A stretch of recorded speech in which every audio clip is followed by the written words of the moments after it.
17 August থেকে যোগ্যদের অ্যাকাউন্টে ঢুকবে অন্নপূর্ণা যোজনার টাকা। বুধবার নবান্নে সাংবাদিক বৈঠকে জানালেন মুখ্যমন্ত্রী শুভেন্দু অধিকারী। নির্দিষ্ট আয়ের সীমা অতিক্রম করলে UEM Jaipur is a perfect target for prospective students aspiring for good jobs, good education with future-ready skills.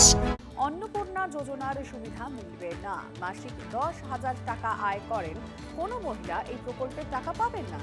25 থেকে 60 বছরের মহিলারা এই অর্থ পাবেন।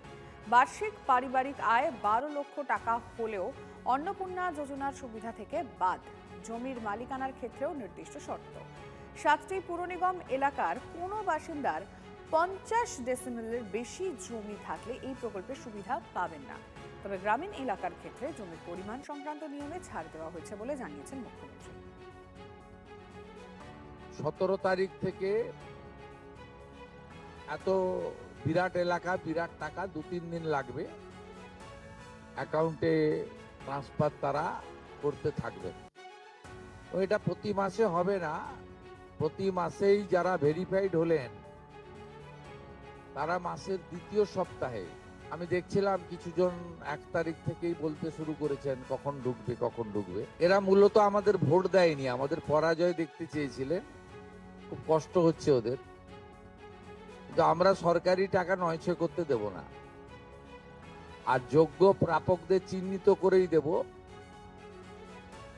এবং আমরা এক্ষেত্রে কমিটেড, যে পরিবার আয়কর দেন, অর্থাৎ যার বাৎসরিক আয় 12 লক্ষ টাকা, সেই পরিবার এই কর্মসূচি অন্তর্ভুক্ত হওয়ার সুযোগ পাবেন না।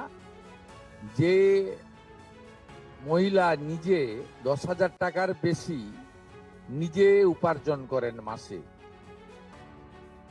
তাকেও এর বিবেচনার মধ্যে প্রাথমিকভাবে আনা হয়নি। কিন্তু এক্ষেত্রে যারা ক্যাজুয়াল কন্ট্রাকচুয়াল, মানে বাড়ির পুরুষ মানুষরা, তাদের বাড়ির পরিবারের স্ত্রী বা অন্যরা বিবেচিত হবেন। যদি কোনো মহিলা, এটা একটি নারী অর্থনৈতিক সশক্তিকরণের স্কিম, সেক্ষেত্রে যিনি সরাসরি নিজে 10,000 টাকার বেশি উপার্জন করেন তাকে বিবেচনা করা হবে না।